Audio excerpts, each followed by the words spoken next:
Hey guys, welcome to Love of Books, Movies, and Happiness. My name's April. Today's book review is Written in Red by Anne Bishop, which is, I'll show you the book here. There we go. The first book in the novel of The Others, which is a fantasy-based series where the whole series combines a lot of elements into one. So you've got your animal shifters, you have vampires, you have people that are like plague people that if they look at you without a filter on or a mask on, they can make you deathly sick to the point of killing you if they choose. You have storm ponies, or ponies that have abilities, so they're like, they match their names. Like there's a pony that's named Thunder, there's a pony that's named Lightning. If they get mad or anything, then they'll make it Thunder or Lightning. There's one that's named Blizzard or Winter. You've got like the dryads or whatever, they're attached to oceans and such. And you have humans. Humans are the endangered species in this world. They're considered prey. Most of the others don't like humans.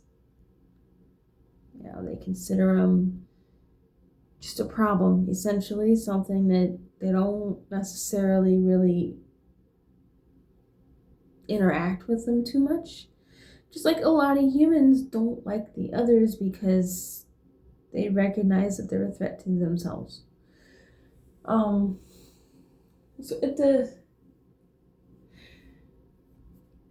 in this book, we get introduced to the world and to the beginning conflict of what's going to be a major problem for everyone. So humans essentially lease their cities and their land from the others to live on it. And at any point in time, the others, or these beings called the elders that are bigger and older than the animal people and don't really interact with humans, but they could at any time they choose decide to take away the lease and humans wouldn't be able to live there anymore. Not all humans like that. There are humans who feel like the others shouldn't be in control of things and it should be humans only, and it's going to cause issues down the road. All right, but within the humans, there is a group known as the blood prophets. They have this ability to see the future. In order to see it, someone makes a controlled cut on them, not super deep, just a very light cut, and then they speak the prophecy and someone writes it down. They essentially forget everything they've said. They do get a feeling of like excitement or joy from it. If they're not allowed to speak their prophecy, then they can remember the prophecy themselves, but it causes them pain. The thing with the blood prophets is they are essentially prisoners. They're under the idea of, it's for their own good because they're a danger to themselves. There are groups of people that have taken control of them and control every single minute of every day for them. They don't have a say in anything. They're shown like flashcards and stuff to teach them about the world to a point so they can understand their prophecy a little bit, but not to the point that they'd be fully educated. All right, so we are introduced to the main female character, Meg, who was known essentially by a number as a blood prophet. Where her controller had her, he knew her just as a number, CS670. That was her identification number. mainly because blood prophets are also known as Cassandra Sangu. I think I said that wrong. It's like Sangu or something like that. But so essentially, the CS is the Cassandra Sangu, and then the number of what one she is in the facility out of however many. She manages to escape her controller. She wants freedom. She wants to experience the world that she's been prophesying about. And she's seen a prophecy about this one place that she needs to get to, even though she doesn't know why. Just that she knows she needs to be there. So she escapes her controller, manages to get on a train and a few other places, and ends up in a lakeside courtyard, which is a business community ran by the others, with a couple humans allowed in there. But it's very it's like a gated community pretty much. You have to have permission to be in there, essentially. And this is where we meet our main male character in all of this, which is Simon Wolfgard. Meaning that he is a wolf shifter, which is essentially a wolf who can shift into human form. Don't mistake him as being human. He's still very much wolf. He can just take on human form and interact with humans.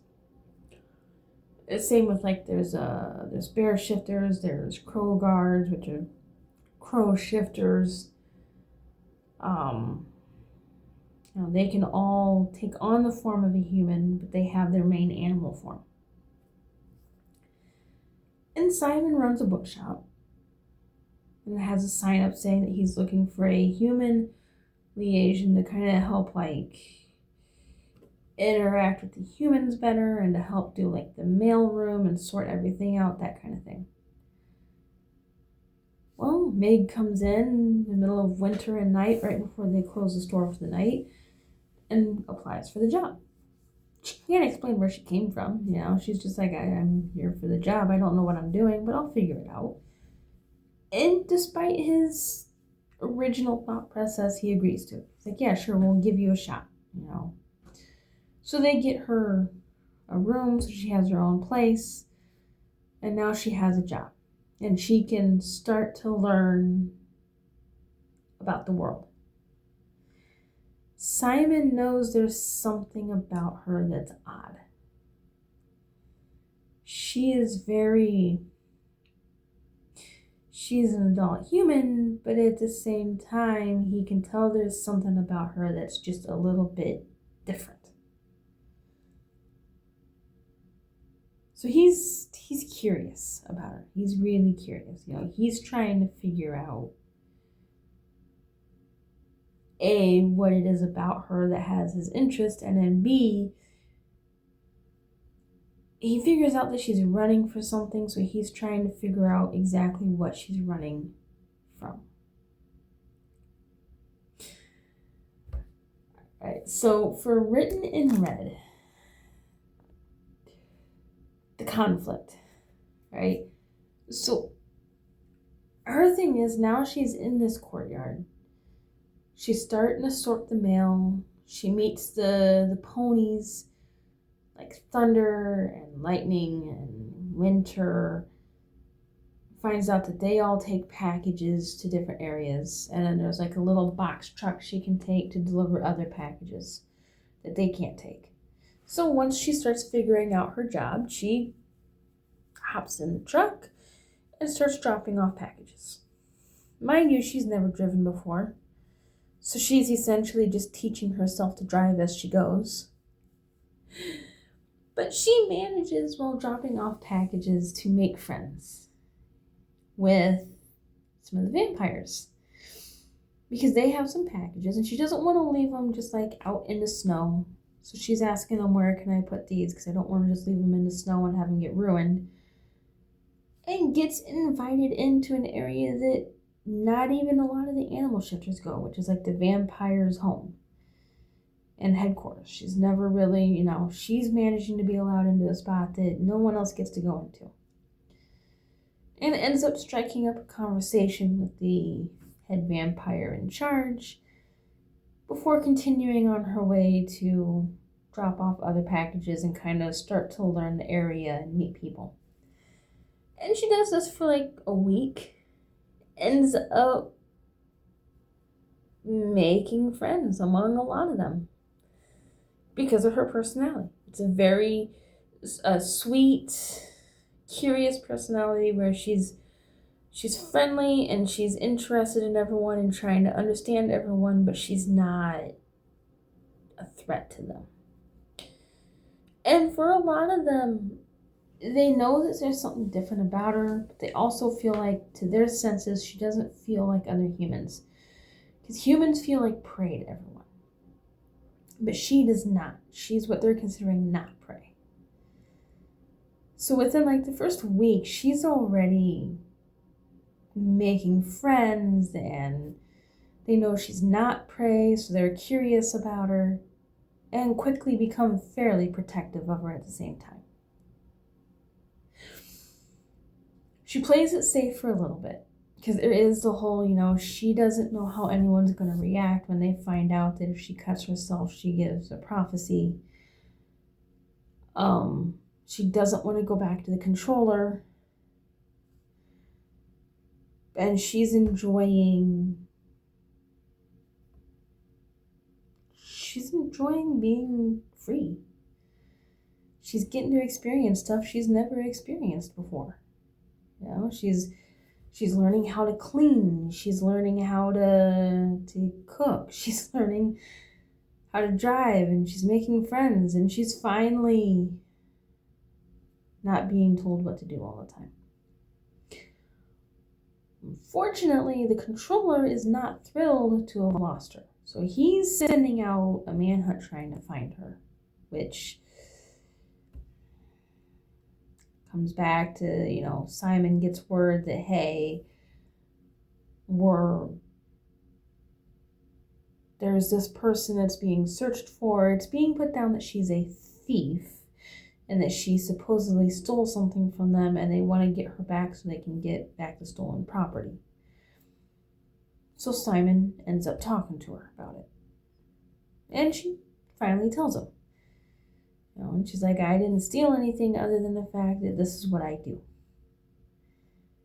And when she explains how she was kept and what she got away from, he's not willing to make her go back. By this point, too, she's also managed to get a cut to where she has seen a prophecy stating that some of the others are in danger from humans, and gotten word out enough that she managed to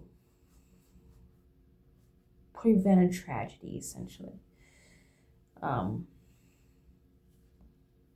But it does, it kind of starts everything.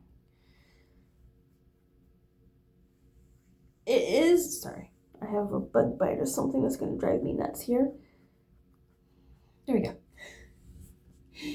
It is a slower starting series.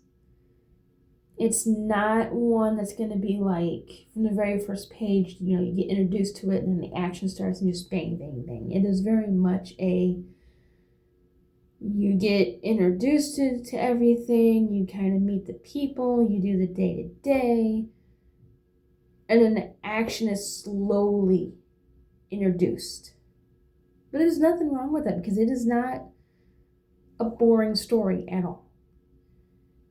We live through Meg's eyes, so we experience things as she does. So it helps us understand the world she's now in because she doesn't understand it. But it's not boring because the danger kind of creeps in a little at a time. So it's very much she's getting used to everything. She's doing her job. At some point, one of Simon's nephews and pack members, who's a puppy who's essentially afraid to be a human because of a tragedy that took his mother from him. Therefore, he refuses to be shifted into his person form. She ends up helping take care of the puppy for a little bit because Simon has to leave for a few days, and ends up coaxing the puppy into being more outgoing. Kind of ticks off some of the wolves in the way she does it, because she does like a harness and a leash thing to get him to go outside with her. And then she puts it more as their adventure buddies, and they need to stay together to help each other. To the wolves, she's treating him like a dog, but to the puppy, they're buddies and they're helping each other. She gets him to play more and starts to get him to come out of himself a bit. Once Simon gets back and it's kind of explained to the others what's going on, and they see that, this puppy is improving because she's pulling him out of his shell and helping him see that it's okay to be more normal, they start to realize that, she has no clue what she's doing, but she's doing something good. So they get fairly attached to her rather quickly. But halfway through the story, she ends up seeing a prophecy that says that the crows are in trouble. There's trouble for the crows. There's a something bad's gonna happen to them. And she gets word to them and to the courtyard members like, hey, there's trouble. This is what I saw. And they're able to get enough of a warning to stop what could be a very severe tragedy into more of a mild tragedy. It's still a problem. It's humans attacking the others, and kind of begins this whole huge crisis within the series. But her warnings help keep people alive. And the others don't forget this, They've figured out what she is now that she has this ability, and that, she is given a prophecy that's kind of helped protect the courtyard from trouble and from danger. Meanwhile, she's been making friends with everyone, including Simon. He's very confused by her because she doesn't act like a wolf, but then she doesn't act like a human. So he's confused by her, but he likes being around her, so he hangs out with her a bunch. So they get quite protective of her. So then when they find out that her controller is looking for her, well, they aren't going to let that happen. They're not going to give her up now that she's there and she's free. So they're going to do everything in their power to keep her safe. And the one thing I really enjoyed about this book, an intro into the world of the others, is watching Meg's development. From this very uncertain person who doesn't know how to do anything and is just figuring it out, to slowly gaining confidence as she goes. And watching her just kind of go through a courtyard and make friends with everyone. She finds her place within the courtyard and really gets into a spot where everyone depends on her for stuff. It's nice to see her throughout the book really grow and strengthen and find her inner strength. She also gets control of her talent better. They start to learn how to interact with her better so they understand the talent. And she helps bridge the gap between humans a little bit. So Along with making friends with the others, there's a few humans that are allowed in the courtyard that she's made friends with. And she's able to kind of help bring them in so that the courtyard becomes a stronger, more combined community of others and humans working together. And it's really nice to see how she goes from being an unknown person to really cementing herself within the community without trying. You know, she's just trying to live and do her thing, and it's just her being herself that has done this. This book is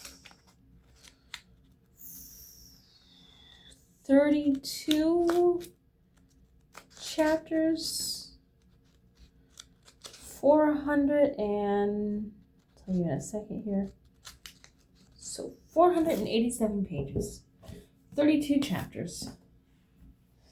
And while, like I said before, it is a slower start, so it's a lot of introducing Meg and the reader to the world and making sure that, you know, everything is understood before the trouble really starts to come in a little at a time, kind of like a shadow that just kind of sneaks in a little bit at a time and then starts to take over. By the end of the book, that shadow has grown into a massive storm that just explodes throughout the book. And the pace goes from kind of slow to suddenly halfway through just picks up speed, and events start domino effect on each other and start making more sense. I highly recommend this book and the series in general. If you like fantasy, if you like shifters and paranormal and stuff like that, then I do recommend giving this a shot. The romance side of things is non-existent so far. It is not going to be one that you pick up for, I would say it's romance free at the moment. We'll put it that way. Like, there's a clear thing of, like, Simon is clearly interested in Meg and potentially attracted to her. But that's about it. There's nothing else to it. The main focus is her talent and her spot in the community and in keeping her safe and in the threat that comes. That's the main focus of everything. Book 2 in this series, which I will be reviewing, next week, is Murder of Crows, where we will then get more of an introduction to the bigger conflict that is happening within this world. Because in this, in written and read, the conflict is mainly that the controller is trying to get Meg back. But there's also, like, hints of issues, and you can see a hint of a bigger human issue, but it's not super obvious until, like, towards the very end. Murder of Crows is where everything is going to pick up pace. Written and read kind of sets the scene for everything. Murder of Crows is going to be what really gets you going on the overall conflict and what's going on. So I give written and read 4.9 out of 5 stars. I highly enjoyed it. This is definitely on my list of a series to come back and reread.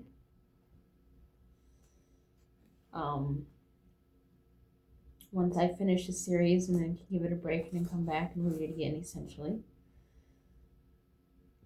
But I really enjoyed it. I think you would too. If you like fantasy and shifters and stuff like that, and you can do a book that doesn't have romance in it, this will be the book I say you check out. It is definitely worth it. All right, guys. If you enjoy fantasy books, this is an urban fantasy essentially. If you enjoy fantasy books like that, and you know of others that sound similar to this series, let me know. Leave a comment. Let me know so that I can go check out another one like it. Because this I found just cruising through the bookshelves. All right, guys. Until next time, keep reading.